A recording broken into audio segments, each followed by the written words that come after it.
Bismillahirrahmanirrahim. Assalamualaikum warahmatullahi wabarakatuh. Perkenalkan kami dari kelompok 8. Jadi pada video kali ini kami akan memaparkan contoh metode perancangan perangkat lunak. Jadi sebelum memasuki materi kita akan perkenalan terlebih dahulu. Next. Oke, jadi untuk anggota kelompok kami, yang pertama adalah Surya Agus Nandro, kedua Andi Mutia Mulia Putri, yang ketiga Evan Pandunata, keempat Andi Adnan, dan kelima saya sendiri Muhammad Ilham Syafitra Hendra. Untuk contoh dari aplikasi yang kami gunakan itu adalah contoh perancangan aplikasi penyewaan alat musik atau dari nama aplikasi ini e-music. Jadi untuk deskripsi masalah, jadi proses penyewaan alat musik ini masih dilakukan secara manual atau tatap muka secara langsung, yang mana ini mewajibkan pelanggan untuk mendatangi tempat penyedia jasa sewa alat musik. Nah, informasi dari rincian penyewaan itu sulit diketahui, yang mana ini berdampak pada kendala seperti jadwal waktu, informasi yang sulit didapatkan, transaksi pembayaran yang masih dilakukan secara manual. Jadi dengan adanya aplikasi ini akan memudahkan penyewaan sehingga dapat dilakukan secara online dan pendataan dari penyewaan itu dapat dilakukan secara otomatis dan data-data tersebut akan lebih aman. Oke, selanjutnya kita akan masuk di use case diagram. Jadi bisa lihat pada slide ini terdapat 3 gambar orang. Ini dikenal dengan aktor atau kita bisa sebut dengan calon pengguna aplikasi. Nah, bisa dilihat ini terdapat pelanggan, admin master, dan penyedia. Jadi di bagian bulat-bulat dalam kotak itu merupakan semacam fiturnya. Untuk penjelasan bagian itu akan dijelaskan pada activity diagram yang akan dijelaskan oleh teman saya.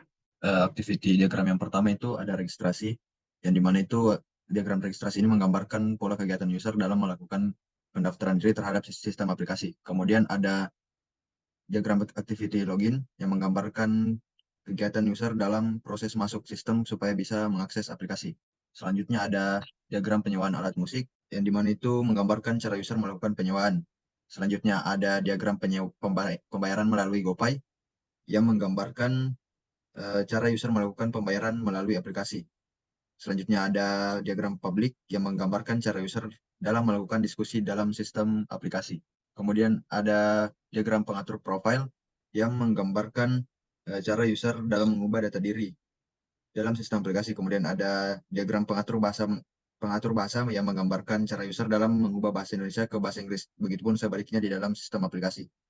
Kemudian ada diagram daftar dari penyedia yang menggambarkan cara kerja pengguna pelanggan menjadi pengguna penyedia.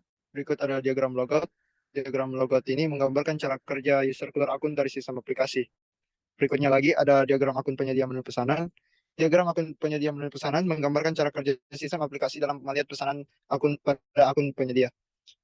Berikutnya ada diagram akun penyedia menu kelola. Diagram akun penyedia menu kelola menggambarkan cara kerja menambahkan dan menampilkan alat musik yang disewakan di dalam sistem aplikasi akun penyedia. Berikutnya ada diagram menu akun penyedia. Diagram menu akun penyedia menggambarkan cara kerja sistem aplikasi dalam menampilkan data penyedia di akun penyedia. Dan yang terakhir ada diagram admin master. Diagram admin master menggambarkan cara kerja sistem aplikasi dalam melakukan verifikasi terhadap calon penyedia yang akan dikonfirmasi oleh admin master. Selanjutnya akan dilanjutkan oleh teman saya. Selanjutnya terdapat sequence diagram. Nah, di sini ada registrasi dan login. Nah, seperti aplikasi pada umumnya, jika user belum mempunyai akun, maka akan masuk ke menu registrasi. Nah, di halaman registrasi akan menampilkan formulir registrasi dan user mengisi form registrasi. Setelah itu diproses dan akan menampilkan registrasi berhasil. Namun jika user sudah mempunyai akun, maka akan masuk ke halaman login. Nah, di halaman login ini user memasukkan username dan password. Setelah itu diproses, jika inputan salah, maka user memasukkan ulang username dan passwordnya. Setelah itu diproses dan berhasil dan akan menampilkan halaman utama. Selanjutnya, penyewaan alat musik. Nah, di halaman utama akan menampilkan daftar alat musik. Setelah itu user memilih alat musik dan akan menampilkan detail musik. Setelah itu user memilih pilih order dan akan menampilkan formulir pemesanan. Nah, setelah itu user mengisi formulir pemesanan dan pilih berikutnya dan akan menampilkan data pemesanan. Setelah itu user pilih pembayaran dan akan menampilkan metode pembayaran. Nah, selanjutnya pembayaran melalui GoPay. Di sini user pilih GoPay dan akan menampilkan halaman pembayaran GoPay. Setelah itu pilih bayar dengan GoPay, maka akan otomatis berpindah ke aplikasi Gojek. Nah, di aplikasi Gojek ini menampilkan jumlah tagihan. Setelah itu pilih bayar dan akan menampilkan transaksi berhasil. Nah, itu merupakan fitur utama dari aplikasinya. Di sini terdapat fitur tambahan, karena keterbatasan waktu, teman-teman bisa ngepost dan menganalisis sequence diagramnya.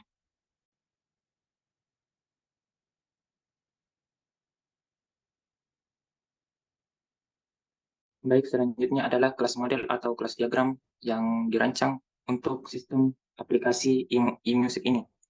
Setidaknya ada 7 kelas yang ada dalam sistem aplikasi ini. Yang pertama itu sistem login yang terhubung dengan 2 kelas lainnya, penyedia dan pelanggan.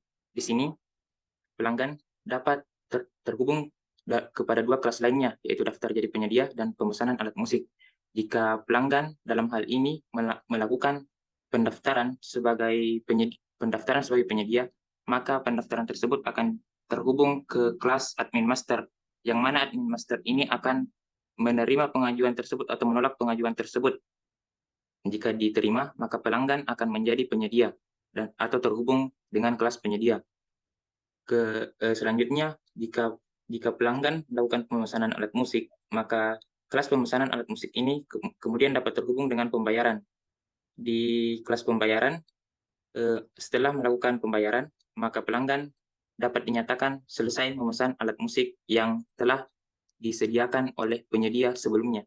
Oke, jadi di sini kembali ke saya. Pada slide ini ada pemaparan mengenai perancangan user interface. Pada halaman ini bisa dilihat ada untuk halaman login, e-music diikuti dengan register, halaman utama, dan profil. Seperti sama dengan sequence diagram, jadi karena adanya keterbatasan waktu, jadi teman-teman dipersilakan untuk mempause agar dapat melihat user UI dari masing-masing halaman.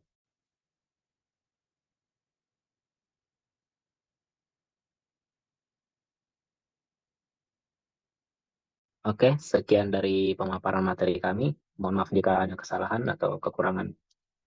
Wabillahi taufiq wal hidayah. Wassalamualaikum warahmatullahi wabarakatuh.